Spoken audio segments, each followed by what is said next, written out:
Okay, I think we are ready to go. So I'm John Engler, President of the Business Roundtable. I want to welcome you to this very important and I think very interesting event this afternoon, held in the same room where the President was just a few moments ago. So we want to welcome our guests, but we have a special guest I want to start with, a member of Congress, Congressman Jerry Seib from the great state of Washington. So, Congressman, thank you for joining us. And a couple of his colleagues may well come in, and if they do, I will introduce them, or we'll make sure they get introduced later on. But I certainly appreciate the Congressman being here, appreciate all of you being here, because you're going to hear firsthand this afternoon about the impact of the skills gap on business and what the opportunities are. We think that there's work that can be done even in cooperation with Congress. And the other person who's a very special partner, not a guest, but a partner, Change the Equation, the organization that the Business Roundtable teamed up with. The CEO of that organization, Linda Rosen's here. Linda, thank you very much, and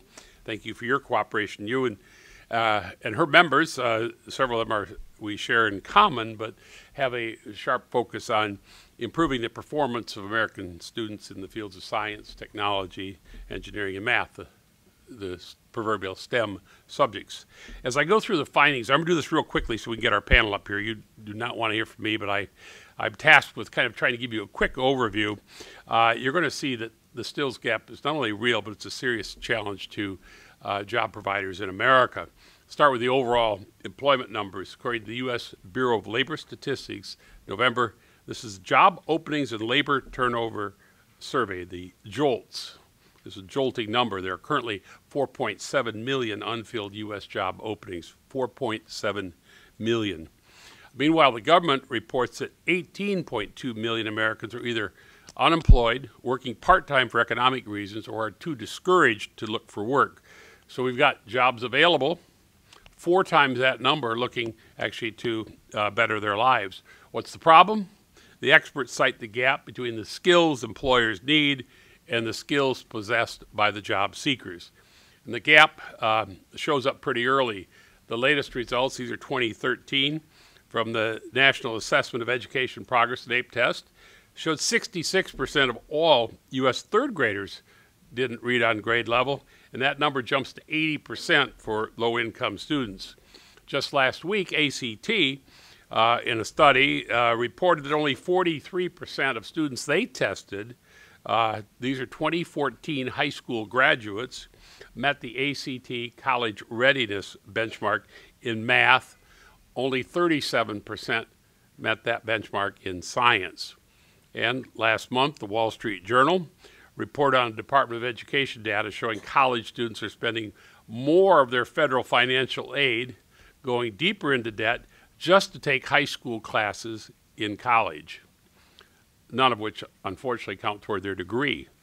These are students arriving at college just not prepared. Those taking at least one remedial course rose to 2.7 million in the 2012 academic year, and that's up from 1 million a decade earlier, the 2000 year. So 2.7 up to, from 1 million in literally a decade taking remedial work. The amount of federal grants, this is another eye-popping number, spent by undergraduates enrolled in at least one remedial course jumped nearly 4 times, and that's adjusted for inflation over that same period. So students aren't the only ones that are struggling, I might add. So too are adults. And we had an international assessment to look at. This was from last year. Looked at workplace skills of a population that ranged from 18 to 65, so pretty much your working years. They showed in that survey, international averages, U.S. adults fell below them. And these were on measures of literacy, numeracy, and problem solving. So believe it or not, and the President was citing today about our workforce, but we've got some challenges. The preparedness of our workforce directly impacts and affects U.S. economic performance, job creation, and global competitiveness. And the long-term negative effects of the skills gap reach way beyond business and economics. They affect certainly the quality of individual lives, families, and our society as a whole. So the survey that we're discussing today was conducted, as I said, in partnership with Change the Equation, we think it's an important, valuable contribution to help America understand the opportunities that are available today and why it's so important we take advantage of them. This results slide, what jumps off this page is, of course, that nearly 98%, that's pretty much everybody, say skills gap is an important problem. The next slide, $1.9 billion a year for STEM training, massive investment. This is from 126 companies or 126 CEOs on behalf of their companies. So it actually underreports what would be the real number. And you'll hear this from the panel today, I suspect. We think about shortages. This really jumps also out. I think you've got, despite this spending that's going on today, 52% of CEOs say the skills gap causes their companies problems. So even with what they're trying to do to keep up, to catch up, it still is a challenge. The next slide shows how important STEM skills are to the economy right today, and same time how hard it is to find the appropriate workers, and hence that number I gave right at the very beginning, the 4.7 million unfilled jobs today. Certification, something that we're very supportive of and believe are going to be part of the answer that we have to have as we look to the future. But as they exist today, it's quite clear that this slide, and it shows this, they aren't the answer. These certifications are going to, if they're going to be meaningful, if they're going to work, going to require a lot more employer involvement. That's something that I suspect Eric might talk about today. You'll meet him in a moment from Siemens. They've done such good work there. But the employers have to help educators and trainers understand what meeting global competencies means. It's very important. And then this is the last slide, and you can get rid of me. This slide shows how many more STEM-focused positions are going to open up in the coming years. This is a growth area for our economy, and we need to get busy on closing that gap now. We think the U.S. business community has a leading role, and it is desirous of playing a leading role in helping develop strategies to close the skills gap. Business Roundtable and Change the Equation member companies are very actively engaged themselves, and you're going to hear about that in a moment. We expect to do even more in the future. We've got a report that we've just released that I think is pretty good. This is the appropriately titled Closing America's Skills Gap. And this lays out the Business Roundtable vision action plan for closing the skills gap. And we've got copies available, I think, but we've also got it on the website digitally for everyone. So please take a look at that. One of the initiatives that's in there is a description of the National Network of Business and Industry Associations. Now, this is an effort that we are co-leading with the ACT Foundation. That's, of course, the same ACT that did some of the measuring that I cited a little bit ago. But we're working to bridge the skills gap by better connecting the worlds of learning and work. And we've brought business and industry groups together, and these collectively represent where we estimate about 75% of the growth to be. And these are big associations, so healthcare, energy, financial services, and you kind of get the picture, manufacturers. And if 75% of the future growth by 2020 is sort of represented by these associations, then what we can do collectively, we hope, is to communicate skills employers need. We're actively helping industries and employers have conversations with decision makers in education and training so that the students can be better prepared in the schools or the training establishments where they're attending. So the survey gives us today an inside look at the problem. We got a spectacular CEO panel to give us a deeper understanding of what their companies are doing. Let me invite now the CEO panelists, their moderator, to come on up. And Jerry, I think, well, I guess you got the chair. I think we're going to do it right from the chair. I'll introduce him as Jerry anyway up. He's our moderator. Jerry Seib is the Washington bureau chief of the Wall Street Journal. His team covers the White House, Congress, politics, economics, Supreme Court, everything basically. Everything there is that's worth being covered. And Jerry also writes a weekly column called the Capital Journal. I want to thank everyone on the panel for a long day. Some of these CEOs started on Squawk Box at the crack of dawn this morning, and they're keeping at it all day. I want to thank you for attending, and Jerry, the panel is yours. Thank you, Governor. Thanks for being here. Thanks to you all. And I'm glad to have the opportunity to moderate this panel in particular because for two reasons, really. We had our own meeting of CEOs this week. Some I think are probably here as well. The Wall Street Journal CEO Council, and we talked about a lot of things. We didn't get the president this year. You got him, John. So fair enough. But anyway, the one topic that really I thought energized the group and that brought out a lot of passion was this topic: the 21st century workforce and why we don't have it, why we're not getting it out of the educational institutions. The second reason this is of real interest to me is my son just graduated from Brown a couple of months ago with a degree in physics, so he's a STEM graduate and he's in the jobs market, so I need to know more about this topic. So I have a professional and personal interest in this. But the interesting thing about this group, I think, is that these folks represent companies that are actually doing something about it, not just talking about it, which is kind of where I thought we could start. And as we go on for a while, we'll flesh all that out. But then at the end, I think we definitely want to take questions from you all, so think about what it is I'm not asking that you want to ask, and you'll get your chance to do that. But so let me just start with this simple question. Because you all have done something about this question of a skills gap, what would you cite as the one thing that you've attempted that you thought has had the most success in starting to address this issue? And Rex, let me just start with you. Well, I'll talk a little bit about the K through 12 challenge in terms of improving those educational outcomes that all the survey results indicate we're not doing well.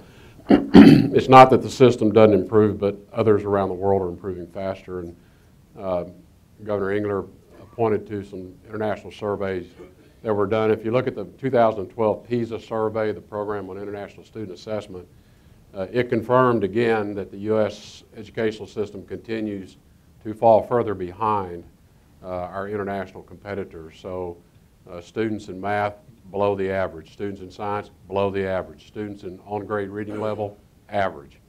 And that is falling further behind with each assessment that's made. So one of the initiatives that we undertook about 6 or 7 years ago to try and get at the educational outcome in the K through 12 in science and math was to establish the National Math and Science Initiative, NMSI. And we established that with a $125 million founding grant. And we told NMSI, we don't need you to go out and invent anything new, because we had seen promising programs in school districts around the country that were getting measurable results. They had been proven to work. They had been through several cycles of student improvement. They had metrics that confirmed their viability, and they had the capability to be taken to scale very rapidly. In other words, you can take this program, put it in your school district, you're going to get immediate results. So we funded NMSI with that charge, and they then identified 2 scalable programs, one at student performance and the other at teacher competency. And the teacher competency program was developed at the University of Texas, a program called UTeach. When you look into public schools today, what you find is that about 70+% of 8th grade math teachers have no math competency, no math certificate, no math degree. And if you look at the natural sciences, about 90% of 8th grade teachers have no science competency, no science certificate.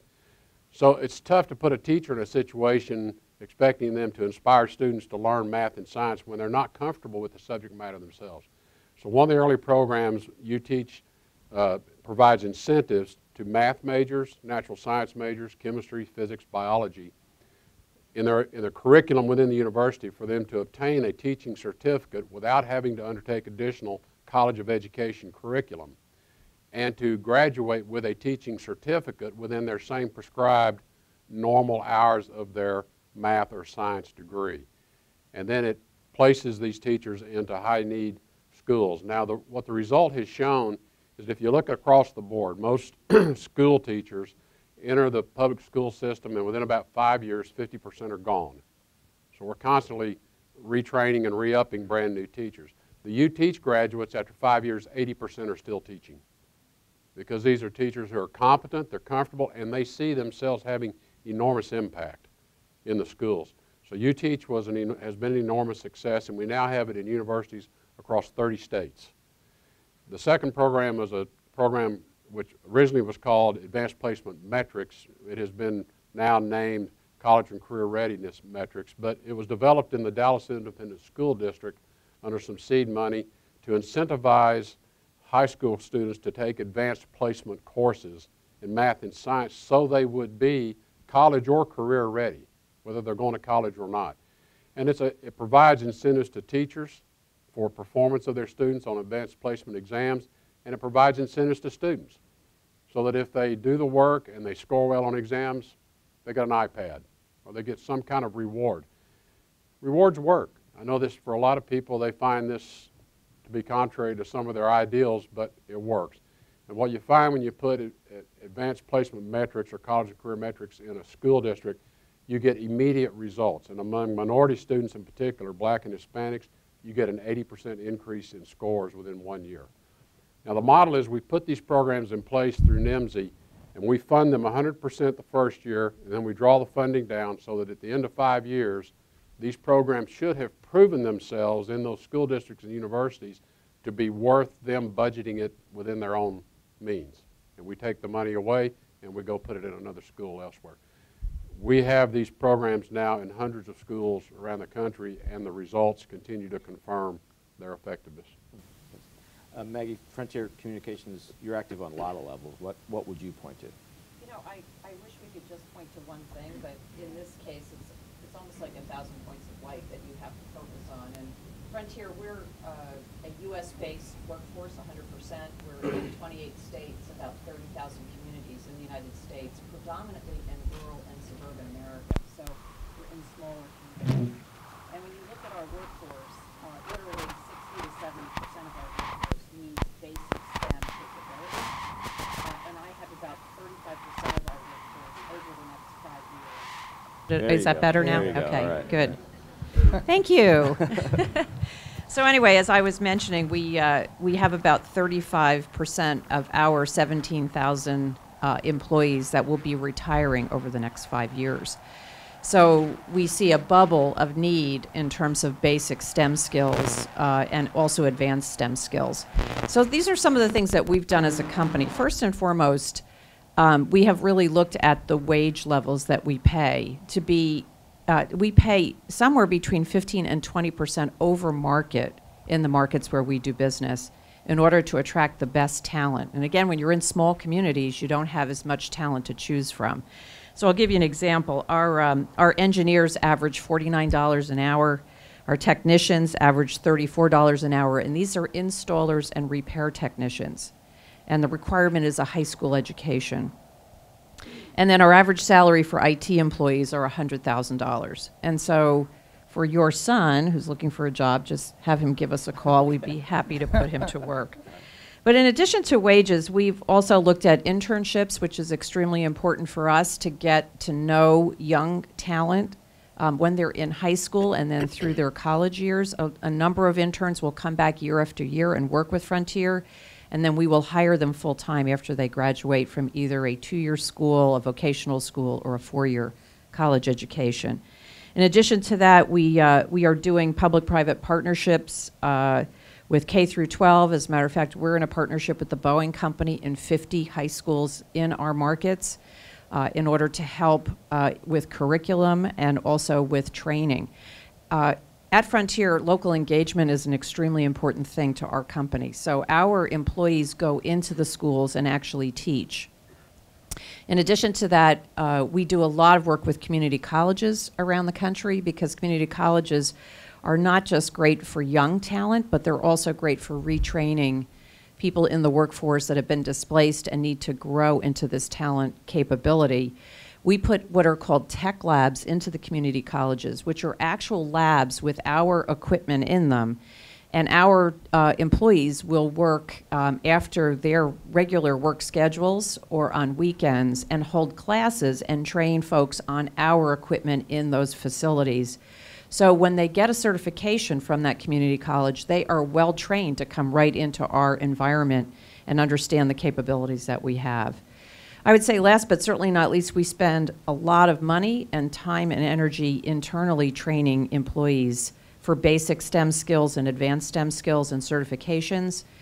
We spend on average about $20 million a year, and we put our employees through basic training, follow-on training, and skills training on the IP protocol environment, because that's really a transformation that's taking place in our industry. So there's a number of moving parts. There's a number of things that we're doing as a company. Eric, you obviously 100% American workforce. You're obviously a classic multinational company. Different perspective. What's your experience been? Well, we're largely engineering and manufacturing. We have a company. We have dozens of manufacturing facilities here in the country, and over the last few years, we've built or expanded and modernized several very large plants. And so one good example would be in Charlotte, where we built a new gas turbine plant, needed over 1,000 new employees. And one of the things we discovered was we had over 10,000 applications. Of those applications, we deemed about 6,000 were worth interviewing or talking to. We gave those 6,000 a remedial test in math, reading, and some basic technical applications. Only a third of them passed the test, a third of the 6,000 people. Of that third, we then had to put them into a training program. Second thing we found out was there was no one in the area who had a training program around advanced manufacturing. The things that were required in the plant we were building, where everything is run by a computer or a laser or robot, and everything is run by software. And so the skill level of the workers is quite high. And so what we did was we had to go to a local community college, Central Piedmont. We sent the professors over to Germany to be trained in one of our centers. We helped them develop the curriculum for what we call mechatronics, which is basically advanced manufacturing production workers, machine tooling and things like that. We put about 3,000 people we started in the training to end up with 1,500 people who we could put into that. So that took us about 1.5 years to do all that. So there's, people say, is there a skills gap? Here's a situation of building a new plant in a place that had a long history of manufacturing where we thought we could easily find those kind of people. They just didn't exist. But the second thing we did, we said, well, we need a pipeline of those people. So what we did was we imported the German apprentice model to Charlotte. We set up a program, did the same thing. We'd worked with them on a curriculum, went to the local high schools. Some of the students in the program are from still in high school. Others are recent high school graduates. We've just expanded it to veterans as well. And they go to this program. They work part-time. They go to school part-time. We pay them the whole time, whether they're in school or whether they work. And it takes about 3.5 years. And when they come out, they're guaranteed a job if they pass all the courses. And the jobs are very high-paying jobs in the mid-50s to start out of school. And so one of the big issues we faced with that, and bringing the apprentice program over, is getting other companies to join in. We now have 6 or 7 other companies who joined in that apprentice program. I should say that they're all foreign companies. They're not U.S. companies. So we're still trying to convince more U.S. companies about the apprentice model. But we've also discovered that there's a bit of an image problem with manufacturing. And so convincing parents, school administrators, and students that this is a good career to get you into the middle class. And by the way, we say a lot of the senior executives at Siemens around the world and in the U.S. started out as apprentices, kept going to school, and are now CFOs and CEOs and leaders of a lot of the businesses. So it's not the end of your career, it's the beginning of your career. And so we've now started this similar kind of program in 4 of other facilities around the country, and it's starting to catch on a little bit, but we now need to think about how to scale that. Jamie, I wanted you to answer the question, but first I wanted you to address something that I suspect I'm not the only one who's curious about. So you kind of think of a skills gap and STEM issues as associated with manufacturing or high-tech companies. Obviously, JPMorgan is not those. It's a financial firm. Why are you engaged in this question as a financial firm? Okay, I'll answer that. I want to start with the big picture first on something. John Engler gave you the number of 4.6 million jobs that are open. In a normal recovery, in a normal time, in prior recoveries, that 4.6 would be down to something like 3. That means there's 1.5 million jobs that are not being filled this time around that should be filled. That's 1% of the unemployment rate. And if you want, a little wage inflation and stuff like that, get the unemployment rate down. So it is absolutely critical. The second thing, which I think relates to all business and all Americans, is, and the greatest sin in this, one of the greatest sins, is that half the inner city school kids don't graduate. So Rex was talking about how bad it is. Half of the inner city school kids in America do not graduate high school. Half. And they're largely minority, poor, et cetera. And that, you want to wipe out hope and opportunity and the American dream and all that. That's a pretty good way to start. So, to me, this is critical for the country as a whole, and we get this absolutely right, and we fix the schools, and then the kids also have the hope and opportunity, which comes because you have education, which leads to a job. And we've studied the apprenticeship program, and we think it's great. And so JPMorgan Chase has 30,000 IT workers.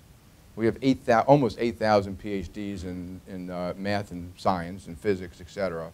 So when we say we're not a technology company, we have more programmers than Google, I'm told. We run operations around the world. We have 7,000 applications, 32 data centers, 300,000 computers and servers and all those various things like that. Huge cybersecurity centers, and so we are, I think for most big companies, you're a huge user of technology. So, and even our tellers, we have in our branches, something like 15,000 tellers. They need basic math. So at every single level of JPMorgan, I always tell our senior bankers, you don't need to understand math anymore, but because some of them don't. But the tellers actually have to count the cash sometimes and put it in the vault, et cetera, and stuff like that. So, but I'll tell you the one exceptional program we're particularly proud of, and I know we're not the only one who does it, is we did a very special thing for vets, and there are going to be 1 million veterans coming off of out of the military in the next 4 or 5 years. Think of these veterans, they go from colonels and people who are in cyber, communications, logistics, supply, combat, taking care of equipment, not quite advanced manufacturing, but close to it because you got to take care of very complicated military equipment, et cetera.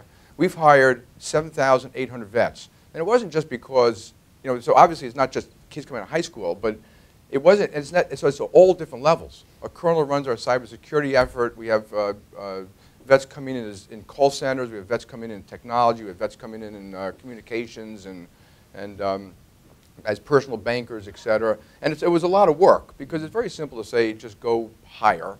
But they didn't know what jobs we had, and we didn't know what skills they had. So we actually have an advisory group led by Stanley McChrystal. We got a lot of veterans involved. We went down to some of the Army bases and Marine bases where a lot of the vets are being, as Mike Mullen once told me, the former admiral, said that, in the Army we train you, but when you leave, we just give you your duffel and kick you out.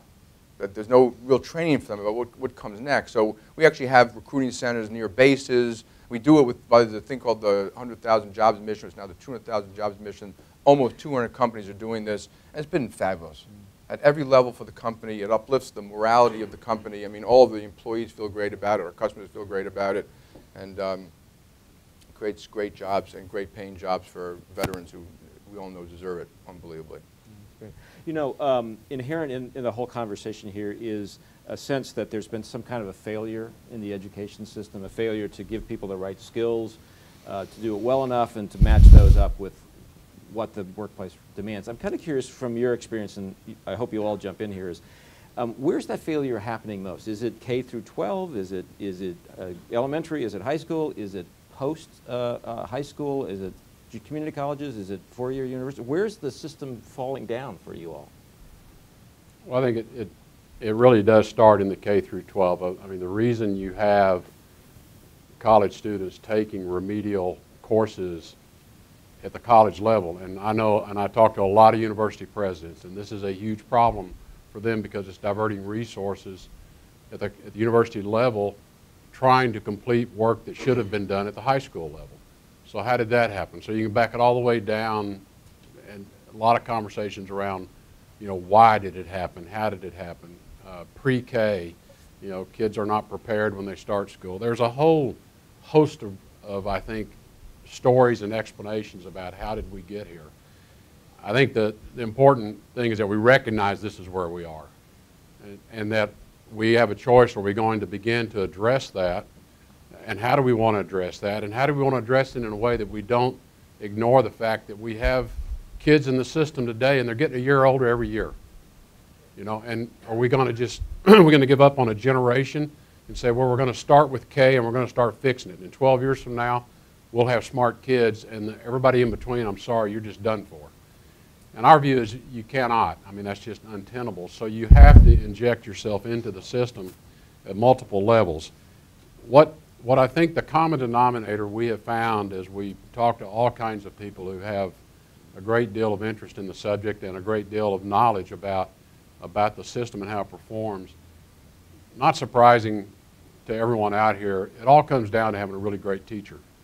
And if you have a really great teacher who is competent in their subject matter, competent in their teaching methodology, you will motivate performance from young kids as well, and as kids matriculate through the system. So I think that's why you see so much attention being paid to teacher competency, teacher quality, and teacher assessment. And that therein, we just hit the collision point then with why we are having trouble injecting into the system the kinds of improvements that all of us make in our businesses every day, and it's normal to our employees. Personnel assessment, performance ratings, appraisals, counseling, sitting down talking with people about, you're doing this well, you're doing this not so well. You got to do this better, or we're going to find somebody else to do it. Those kind of conversations are very difficult in the teaching profession to have. Yeah, I think if I think about the different places where it could break down, it's really across the board. And it's also across the board where it also works. So when you do have the right types of schools that have teachers that are good teachers and kids that are graduating, you as a company don't have to do as much as in the areas where that's not happening. And I agree with Rex, you have to look at K through 12 all the way up through college. And what we try to do is to pick centers of excellence where we have facilities and to partner with the schools from the beginning all the way up through college to make sure that we are getting good students and getting good outcomes in those areas. And the sad thing is we have some areas where the teachers, the curriculum, the student graduation rates, and the capabilities are really high, and then in other areas you have to work a lot harder at it. The other thing I'll mention is the skill gap isn't just about math and science. It's also about what it takes to work in the workforce.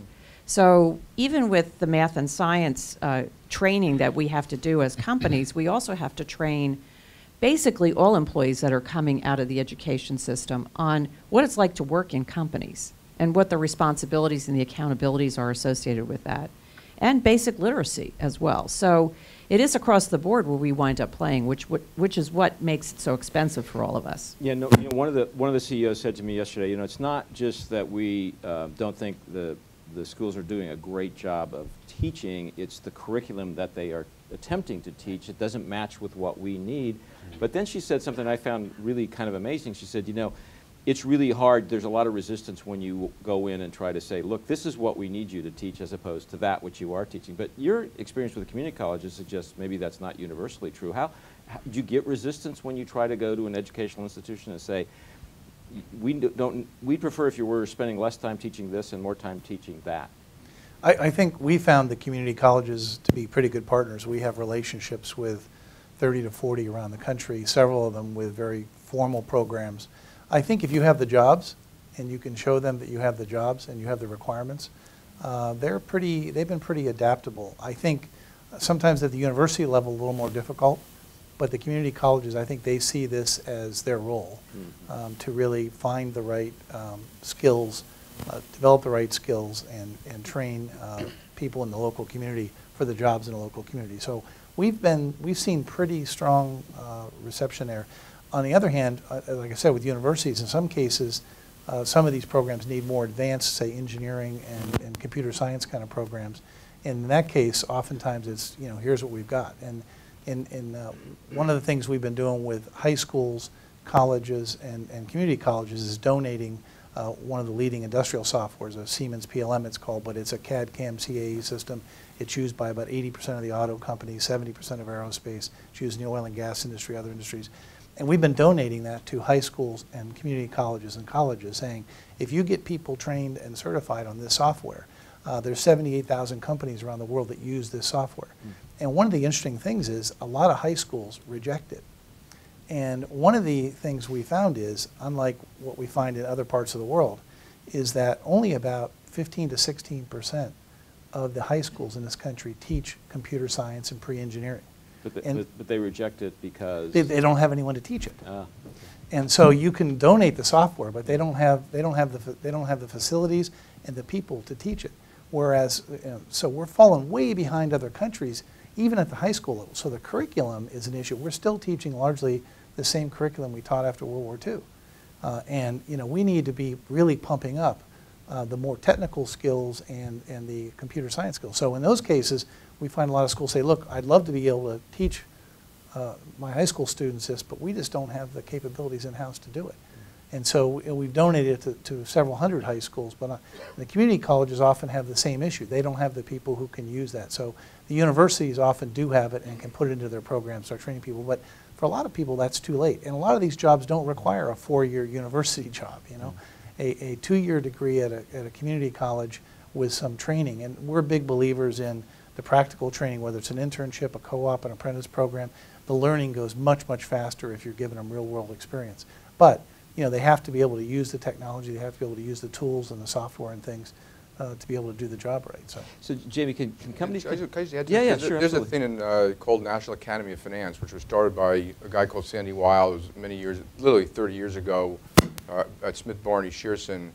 And the goal was in high schools was simply to say we need back office employees, and that the kids were coming out of high schools not prepared to do that, and to be a back office employee. And these are actually decent paying jobs with very good potential if you're good.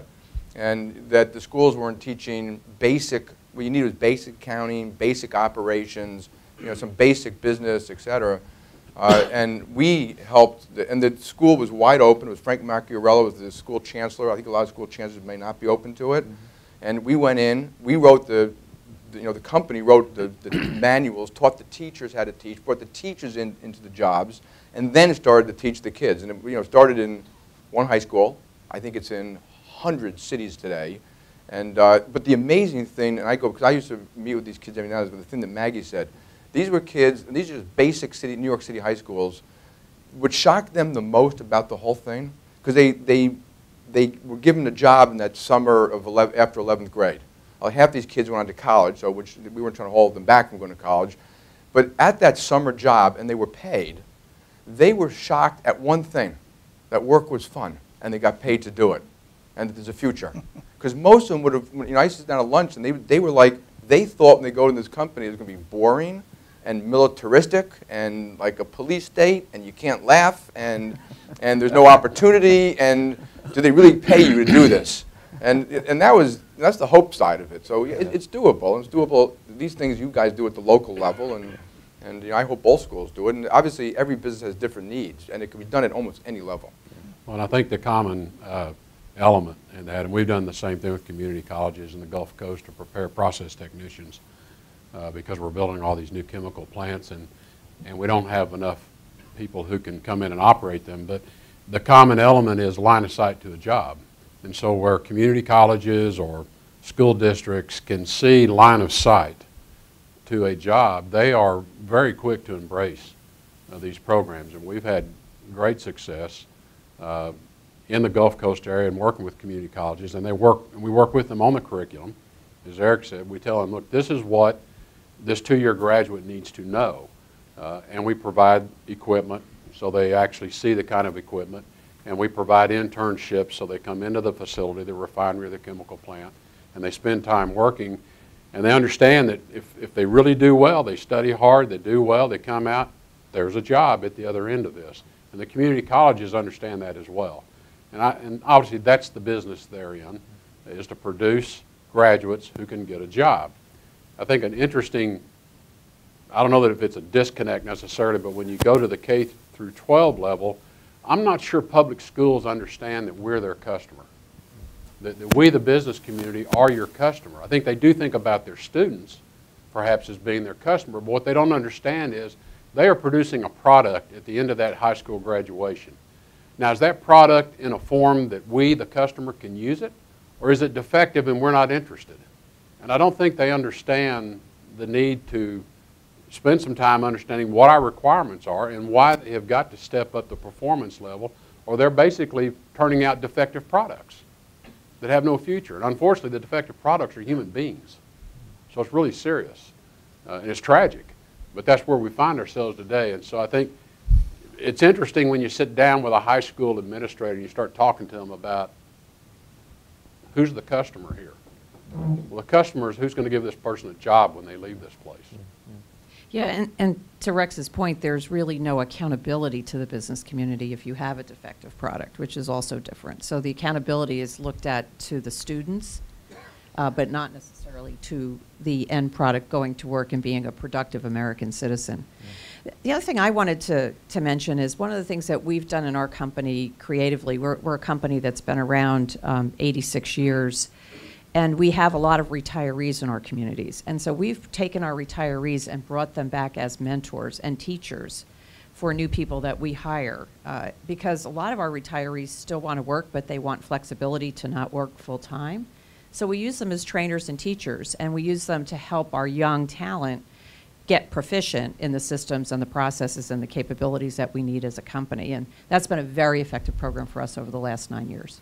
We're going to turn to the audience for questions in 1 second. I just wanted to throw out one other thought slash question before we do that. But one thing that does seem to come through to me is the notion that businesses can't be passive anymore about this. You can't be. You know, we were talking before. I was saying you work in so many countries. You need a State Department in your company. Maybe you need an education department in your company too. I mean, all these things involve being active, not passive recipients of workers, right? And is that where companies are headed? That they need an education department? Well, it's a business imperative for us. Jamie mentioned the technology elements of JPMorgan. We have 16,000 engineers in the corporation, and we have about 3,000 PhD engineers and scientists. This is our lifeblood. I've often said to groups when I give speeches, or to even investor analyst groups, that you can have the best assets, the best technology, the best financial capacity in the world, but if you don't have the best people, you don't have a future. And so it is our lifeblood, and so for us it is a business imperative. We must find the talent required to do the things we do, not just that we're doing today, but to do the things we can't even imagine we're going to be doing 10 years from now. I would never imagine 35, 40 years ago, unfortunately now 40, when I entered this industry, that we would be doing the things we're doing today. They were not even within my realm of possibility, but that's the workforce of the future we have to have. So if we're not interested as the customer, then I'm not sure why the institutions get interested. So, I do want to say that it's about lifelong learning. It's not just about the typical institutions that we think about from an education perspective. So all of us that run companies, to Rex's point, it's an imperative that we have the best people that are trained to do the best job on behalf of our customers so we can be successful as companies. And we all have training departments. We have full-time trainers. We basically have 100% of our workforce in training for a period of time every single year. And it just depends on where the business is headed in order to keep them up to date as well. I was going to say, we have like 3,000 courses we give internally. Some very specialized, some general leadership. We operate in 60 countries around the world, so we need engineers who speak Portuguese. We need mathematicians who speak Mandarin. So the needs are huge. But I would go a step further in this whole thing about education and business. This government, and I put broadly speaking, which includes education, and business, they need to collaborate. And this collaboration isn't just schools. It should be infrastructure, and it should be how you look at your futures and how you're going to compete. Do we really want to compete? Do we all realize that competition is global? And so I look at it that it's a collaborative model that, if done right, it works. And if you have civic society, government, and businesses going after each other, it really won't work long term. It's just an absolute recipe for failure. See Governor Engler nodding his head vigorously there. Questions? If you raise your hand right there, if you wait for a microphone, it'd probably be useful if you identified yourself before you ask the question. Sure. My name is Eamon Javers, and I'm a reporter with CNBC here in Washington. And since we just had the president here in this room, I have to ask both Mr. Tillerson and Mr. Dimon what your reaction was to the president's comments. He particularly said that he thought that Republicans in the business community were correct about 25% of the time in their complaints about regulations. I wonder if you guys both agree with that number. Is that an education question? Is this about education regulation? I'm not sure I understand your question. Well, the president said that he thought that the business community was about 25% right when they complained that there are too many regulations and a regulatory burden on industry. I wonder if you agree with the 25% that you put out.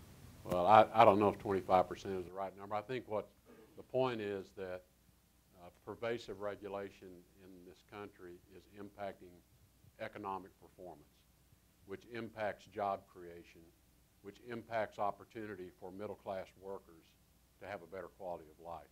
I think that's been our message, is this country is so pervasive in its regulatory structures that it is inhibiting businesses' ability to succeed. I would just add, the Business Roundtable heard from Republican leadership, heard from the president, and when you listen to it, almost everyone agrees we need immigration reform. And the business community even wants immigration, what the president just did with his executive order, we want to take care of the 11 million undocumented too. As a moral issue, if not just an economic issue.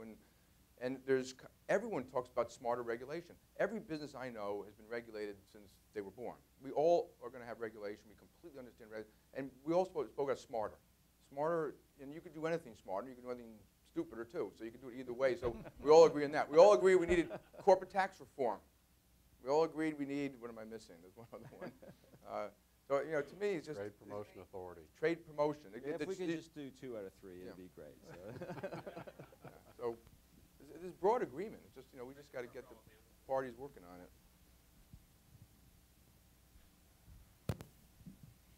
Emily Meredith from Energy Intelligence. And I think sort of to ask the question on a flip side, one of the things that you might have been trying to get at is you all talked about how there aren't enough teachers in schools who can carry out technology education.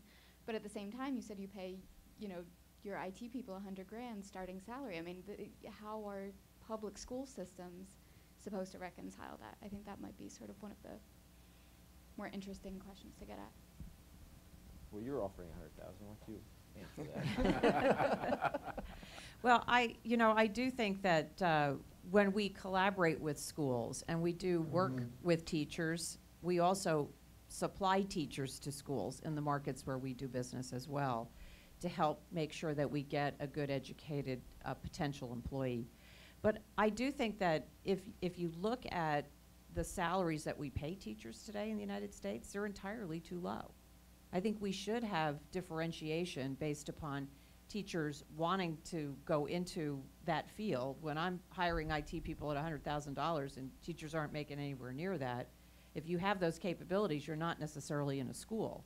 You're working in a company, especially because there's a shortage already in the companies that we have. So I think part of this issue also is to make sure that we recognize that teaching students is one of the most important jobs in the United States of America, to prepare that workforce for tomorrow. So you're teaching teachers by sending them abroad even, right? Right. I mean, as I was saying, I think one of the issues is we just don't have the right curriculum, and we've got to match the supply and the demand. The demand, what are the jobs that are out there and what are the skills that are required? Got to get that message both, as Rex was saying, at the K through 12 about the people that they're producing graduates, and also even for the community colleges and universities, where are the jobs, what skills are required, and do we have the right curriculum, and then also do we have the right teachers for that? And I think there's definitely a mismatch there. I think the other thing is that a lot of the studies coming out now are showing that having a family at home that values education and having a good teacher are probably the 2 most important things. The good teacher, the numbers you see about the economic development of replacing the lower 10% of teachers with average teachers is just huge in terms of GDP growth and impact it has. And in terms of graduating people who have these basic employability skills. Jerry, you were going to jump. I was going to ask for some water over there. Oh, well, that's the easy one. All right, right there and then right there. Okay, we'll go there first. Hi, I'm Suzanne Emmerman with the U.S. Department of Education. So thank you all for being here. And I can't help but ask the question, since we are in Washington and we are looking at the results about this skills gap, is the Business Roundtable, or are you all making recommendations about what either the federal government ought to be doing differently or state government in order to close this gap? Yeah, so there are a number of education bills that are languishing for waiting on reauthorization. The No Child Left Behind legislation, as we understand, may very well move early in the new legislative session. The Perkins Act reauthorization. So we're engaged in specific legislation. I think, what we are advocating for are some principles that we think are critical to improving K through 12 education, and one of those principles is we are strong advocates for the adoption of the Common Core state standards.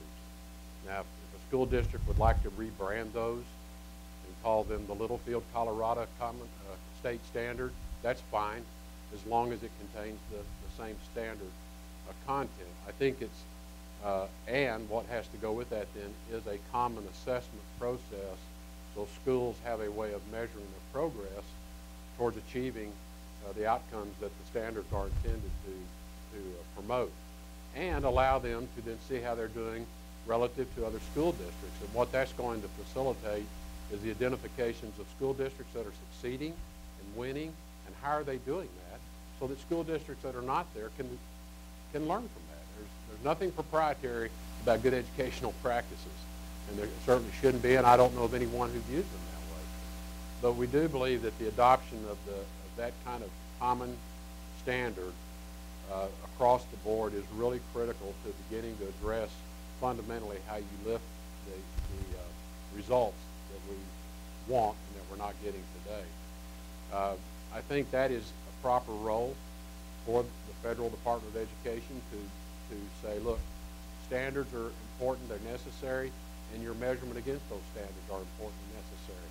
And I think that is the role that the Federal Department of Education can play. Obviously, the delivery of all that occurs then at the state level. And how people want to design their curriculum to teach to that standard, that's a state level, local Board of Education level issue. But the standards, and how you want to measure them, there really shouldn't be a lot of argument about that. JPMorgan Chase with Brookings is doing a 5-year, $250 million skills workforce development analysis globally. So we've been in European countries, including studying Germany, some Asia, and a lot of cities here. And the point of the whole thing is to get the actual factual base. What are the jobs? Where are the jobs? Who are the people? What's the training?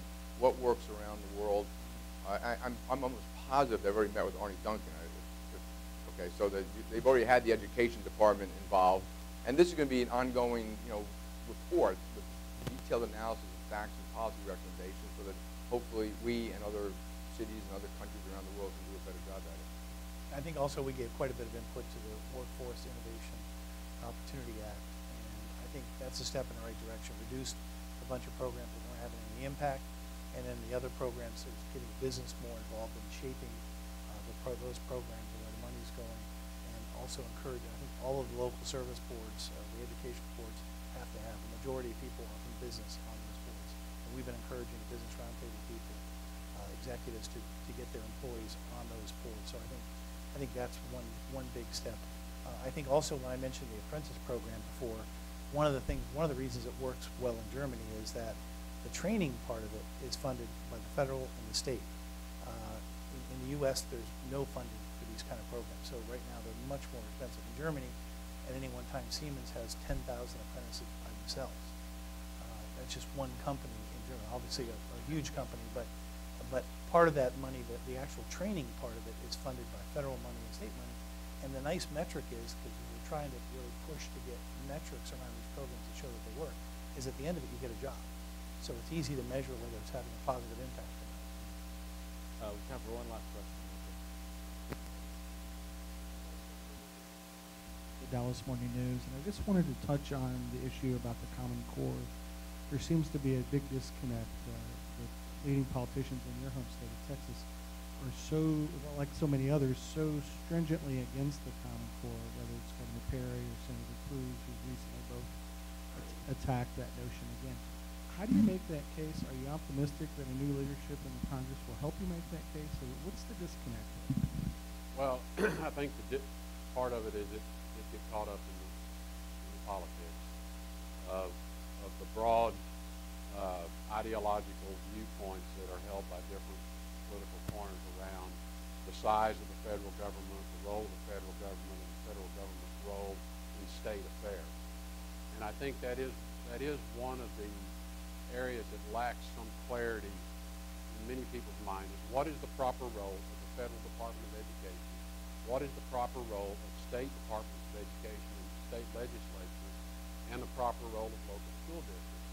And I think somehow that kind of got muddied in the political debate, and some found it opportunistic to use it as an issue to make that point. What the Common Core is not, it is not a mandate on your curriculum, yet it has been described as the federal government telling you what you will teach. It is anything but that. There are 40 states that are still at various stages of adopting the Common Core state standards. Some of them are calling it something different now, and some are more advanced at adopting the Common Core state standard than others, where states have been able to make some progress. And I can tell you the implementation is not easy. It is difficult because in the early days of implementation, the first thing you're going to find is when you do the first level of assessment, all of the kids that you thought were proficient at the 80% level are suddenly at 25%. That doesn't mean the kids got dumber all of a sudden. This is an assessment of how the education system is delivering to them. That's what we're measuring. But that becomes a very emotional issue with parents of kids who suddenly went from 80 to 25. And of course, we're all parents. We all have kids who say, my kid can't be 25. My kid has to be 80. There's something wrong with the system. So we do have some real implementation challenges. And I would say that the implementation has been uneven and it's been less than perfect in some places as everyone is trying to learn how to put this in place. But where school districts and states have put it in place and have gotten through a couple of cycles, they get very committed to the results of those things. We heard this morning from Governor Kasich in Ohio, who took this exact battle on certain elements of his own party, and other governors who were telling him, don't adopt this, you got to shut this down. And his response was, why would I do that? What are you going to give me that's better? You give me something that's better. But the Common Core state standards were developed by 42 governors and their state school superintendents developed these standards. They were not developed by the federal government. They were developed over a period of years by this group, recognizing we got to have something. And they benchmarked it against international standards. So they looked at standards in some of the best international schools that we're competing with, Finland, Japan, and said, what are they doing that we're not? And that's what established the framework of the standards. That's all they are. And I think it is a proper role for the federal government to demand that states have a good set of standards, a common set of standards. To the extent everyone would adopt the same standards, then assessment would be meaningless. And states would learn from one another, and they'd share what's working and what's not. And we'd be on a much more rapid pathway to turning this situation around. It is utterly distressing to me to sit and watch these political debates about a subject that is so vitally important to our children and to the future of our country and its competitiveness. And I would just tell you, I'm extraordinarily disappointed in my own state. I spent many hours on the telephone during the last legislative session to no avail. Could not make a case. So the political forces around this are powerful. But it has to be taken on. And if we're not going to take it on, then we got no room to be complaining. There needs to be a big change here in our country in terms of how we think about education. And I agree that standards are set by the federal government, but they're implemented locally. And what we have to do is get the fear out of the middle of that, of resetting, and remember to put the kids in the center of this discussion. It is about the kids, not about the teachers, not about the school system. It's about the kids and making sure they are qualified and capable to be valued citizens in this country. And I agree with Rex, it's very political right now, and it shouldn't be. And you know what? You build on Common Core. Over time, you change the standards. But even getting to those standards is wildly better than where we are. I will, and let me just maybe just a quick comment, a couple of statistics to this previous question. If 3 out of 4 kids, when they're finishing their high school age, are not where they need to be in some of these STEM subjects, then the standards need to be higher. The kids aren't, they're doing what they're being asked to do in many cases. They're being admitted to college, but the standards aren't high enough. And I would just say, to put a precise point on this, actually the standards, and Governor Kasich went through this morning, governors got together with chief state school officers. This is not a federal government project. This is a state project. And if got a little confused when it became one of the criteria that was used in a federal program. But this really came from the states, and that is why we're so concerned when you've got 4.7 million jobs that are not filled because people don't have the skills. That tells me the standards aren't high enough. They need to be higher. And I think this panel's done a wonderful job. Jerry, thank you for moderating this panel. CEO, thank you very much. We appreciate your presence. We're going to let the CEOs, Jerry, walk off the stage, and we'll end the room here. And thank you very much. And please go to the website, take a look at this publication.